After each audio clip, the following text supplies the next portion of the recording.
Everyone, welcome back to begin to. हमने already पिछले video में मैंने आपको क्लियरली सारी चीज़ें बता दी हैं कि क्रिप्टो इलीगल है या नहीं है। अगर गाइस फिर भी आपको डाउटफुल लगता है तो please go and check that video.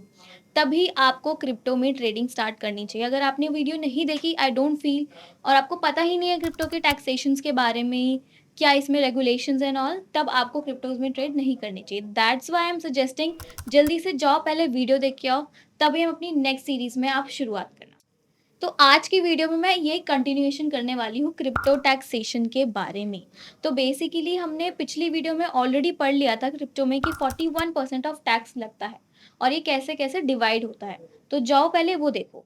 आज की वीडियो में आपको ये बताऊंगी कि क्यों क्रिप्टो में टैक्स ज़रूरी है, कैसे ये लगाया जाता है और इसको हम स्केलेबल क्यों करते हैं। तो चलिए शुरू करते हैं। तो सबसे पहला क्वेश्चन ये उठता है कि क्यों क्रिप्टो में टैक्स लगाया जाता है, क्यों हर कंट्री में क्रिप्टोज के ऊपर टैक्स लगे हुए हैं। तो पहले ये बात सुनो कि क्रिप्टोज में टैक्स इसलिए लगाया जाता है क्योंकि गवर्नमेंट जो है वो क्रिप्टो को एज एन एसेट ट्रीट करती है, not as a legal tender. Crypto में टैक्स कटने का एक और भी तरीका है, यानी कि short term gain tax and long term gain tax as well. अब आप पूछोगे ये दोनों होते क्या हैं। सपोज अगर आप कोई क्रिप्टो खरीद के रखते हो, सपोज आपने बिटकॉइन ही खरीद के रखा हुआ है और विद इन 12 मंथ्स ही आपने उसको बेच दिया, तो वो भी आपका टैक्सेबल होगा, यानी कि आपको उस पर टैक्स देना पड़ेगा और ये शॉर्ट टर्म गेन्स माना जाता है। अब आता है कि लॉन्ग टर्म गेन क्या होता है। सपोज आपने बिटकॉइन खरीद के रखा और आपने 1 साल बाद उसको बेचा, वो आपका लॉन्ग टर्म गेन में काउंट होता है और उसमें थोड़ा जो भी टैक्स ऑलरेडी लगता है उससे वो कम कटेगा।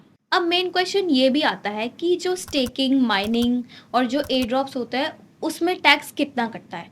तो जैसे कि मैंने आपको ऑलरेडी अभी बताया था कि जो माइनिंग, स्टेकिंग और एयर ड्रॉप्स में जो टैक्स कटते हैं वो as a income source of slab count होते हैं। सपोज आपने माइनिंग करी या स्टेकिंग करी और उसके बदले में आपको कुछ क्रिप्टो मिले। सपोज आपने स्टेकिंग करके आपको 200 मिले और दोनों की वर्थ सपोज आपने बोल दिया $100 है, तो आपका गेन हुआ $200। तो उस पर आपको टैक्स भरना पड़ेगा, वो इनकम सोर्स वाले उस पर काउंट होगा। एंड सपोज आपने उन सोलाना को भी होल्ड करके रखा है, ठीक है, और आपने फर्दर उसको सोल्ड आउट किया एट $240। तो यहाँ पे जो आपका 40% गेन हुआ है ना, उस पर भी आपका टैक्स कटेगा, बट वो as an income source of slab count होगा। एक ना मिथ है लोगों में कि क्रिप्टोज आर अनोनिमस और उनको कोई ट्रेस नहीं कर पाएगा। तो गाइज अगर आप क्रिप्टो में ना ट्रेड करते हो, बाय या सेल करते हो, और आप एज एन कोई भी एक्सचेंज यूज़ करते हो, अगर आप उसमें टैक्स नहीं भर रहे हो तो government can easily track your all the details through those exchanges. तो इसीलिए क्रिप्टो में टैक्स भरना बहुत ज़रूरी हो जाता है, क्योंकि ऑलरेडी आपको इतनी टेंशन रहती है कि क्या क्रिप्टो इलीगल है या लीगल नहीं है, कि क्या हो सके कि कल को ये बैन हो जाए। तो इट इज़ वेरी इंपॉर्टेंट कि जिस भी कंट्री में हम रह रहे हैं उस हिसाब से प्रॉपर रूल्स एंड रेगुलेशंस के साथ ही हम क्रिप्टोज में ट्रेड करें। अगर गवर्नमेंट में कुछ पर्टिकुलर टैक्स लगाया है तो गाइज डू फॉलो इट। आप ऐसे एक्सचेंजेस यूज़ करो जो प्रॉपर FIU रजिस्टर्ड हैं, ठीक है, जो ऑलरेडी सारी रूल्स एंड रेगुलेशन के साथ चलते हैं, ताकि आप बेफिक्र होके क्रिप्टोज में ट्रेड कर सको। तो गाइज यही थी हमारी एंड ऑफ द वीडियो।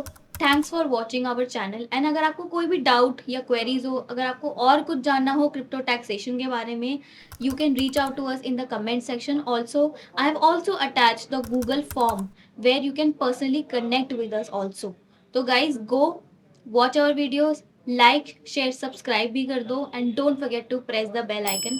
तब तक के लिए मिलते हैं नेक्स्ट वीडियो में। Bye bye.